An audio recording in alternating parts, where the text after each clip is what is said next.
everybody. This is Scott Allen Miller. Today on Sam IT, we're going to answer the question that I've had come up a number of times over the years is, if it's such a bad idea to do whatever, why does my vendor even let me do it? This is a weird question, I think, because I'm surprised that anyone really thinks that their vendors are out there absolutely blocking them from doing every foolish thing that's possible. That's kind of like wondering why the government has bridges that you could jump off of if you weren't supposed to jump off of them. They still put things to protect you normally along the sides, but they're not actually going to completely stop you from finding a way to jump off the side of a bridge. Your vendor's not going to block everything you could possibly do wrong. Now, there's some things that are really easy to get to on your systems, and your vendor might seem like they're promoting it just because it's available. One, that is not what that means. Just because a vendor makes an option available doesn't mean it's a good thing for you to do. It doesn't mean that they're trying to tell you to do it. It doesn't mean they're recommending it or listing it as a good idea. None of that is implied by the fact that you can do things. You can not take backups. You can delete all of your files. That's like saying that the rm-rf command only exists because when they made the operating system, they thought it would be a good idea to be able to blow away your system. That is, of course, not the case. It's absurd to make that kind of statement, and yet people do all the time. And I'm going to give you a real-world example where I hear this a lot. I heard this today, and I've been hearing it for years. If RAID 5 is really not all that safe as people say it is, well, of course my vendor wouldn't have made it available to me. So because it's an option, therefore it's recommended and safe. That is, quite frankly, nuts.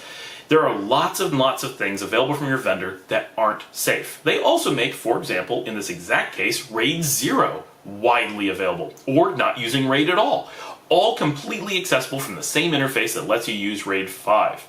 There's lots of reasons why RAID 5 might be there. One, it's legacy. There was a time when RAID 5 made sense for almost everything. So it was highly recommended, not by your vendor. They don't care. That's another issue. Your vendor is not making recommendations to you ever. They're not in IT and they don't work for you. They're selling you hardware. They're selling you anything you want. McDonald's isn't recommending that you eat fries for every meal as part of your health regimen. They sell fries. They want to make money. They will sell what makes them money. Just because they sell it doesn't make it a recommendation, nor does it make McDonald's your health advisor. Your server vendor in this case is not your IT department. They're not looking out for your interests. It is not their job to look out for your interests. It is, in fact, your job as the IT professional to look out for the interest of your company and to protect them from the vendor selling you things or promoting things that are in their interest, not yours. Okay? You are the person who recommends or doesn't recommend your RAID level or which server configurations you choose or whatever. You and you alone. Or if you hire an IT advisor that works for you, they're part of your IT department. But you as IT are the people who make recommendations. Your vendors are salespeople. What they give you are not recommendations, they are sales pitches or options. Okay, that's the foundation. But there was a time when RAID 5, for example, made sense for almost everyone. So it was included in almost everything. It's still there because there may be people who need to use it.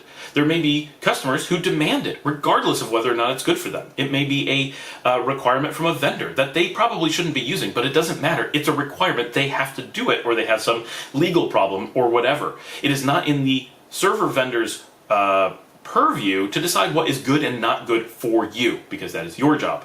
It's also true that if you're using SSDs, for example, RAID 5 is perfectly acceptable. It's very safe, and there's lots of reasons why you want to use it. So expecting them to detect your use case, know your business, keep up to date, take things out the moment they're not advisable anymore, detect the kind of hardware you're using and protect you from decisions that you should be making, just expecting them to do that is insane. Of course they're not doing that. It's not in their interest to do that. It's not their business to do that. It is in your interest to make good choices. It is in your interest to pay attention and make good decisions. Protect the business from bad decisions. There will always be, no matter what you're doing, this has nothing to do with IT, this is basic adulting. Throughout life, there are going to be options that are presented to you by vendors, whether it's French fries for every meal, or having cake for every meal, or just watching TV 24 hours a day, quitting your job, and just, smoking all day. All of these things are options from vendors, yet no one's claiming that they're being advised. No one expects you to spend the entire day drinking alcohol nonstop just because the liquor store is willing to sell you that much alcohol. No one is expecting you to smoke all the cigarettes you can possibly smoke in a day just because the smoke shop will sell you that much tobacco. No one is expecting you to eat cake all day just because the patisserie will sell you that many cakes. And yet, when it comes to RAID 5, a lot of people will say, but my vendor, who's just selling me whatever I ask them to sell me because I'm giving them money to do so, is willing to sell me this, therefore it's being recommended. That makes no sense. Your vendor is going to sell you what makes them money. So in the case of something like RAID 5, one, they have important reasons why they need to be selling it, because there are use cases that apparently are being overlooked when people say this, where it should be still used today.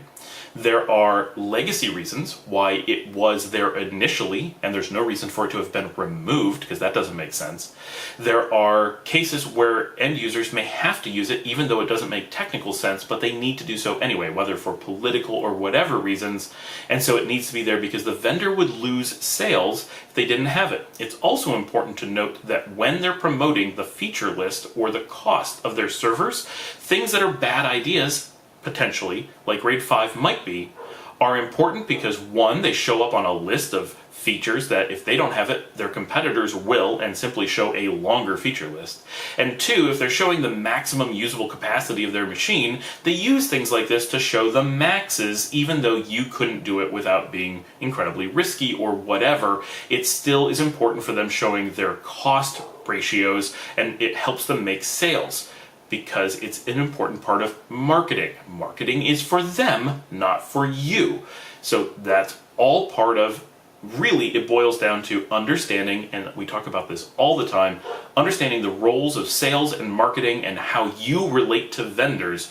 They are not there to represent your interest. They're there to make products and sell them to you. It is you as IT's job to evaluate which products are good for your environment, to configure them correctly, and make choices based on the context of doing the best thing for the business you are paid to represent. Do not take what you are required to do as IT and hoist it upon vendors who are not paid, not responsible, not expected in any way to take on that responsibility. That is not their job. It is yours. Thanks for joining me. Questions in the comment section below. Remember to like and subscribe. And if you want to follow us here on YouTube, but if you want to sponsor us, you can do so on Patreon.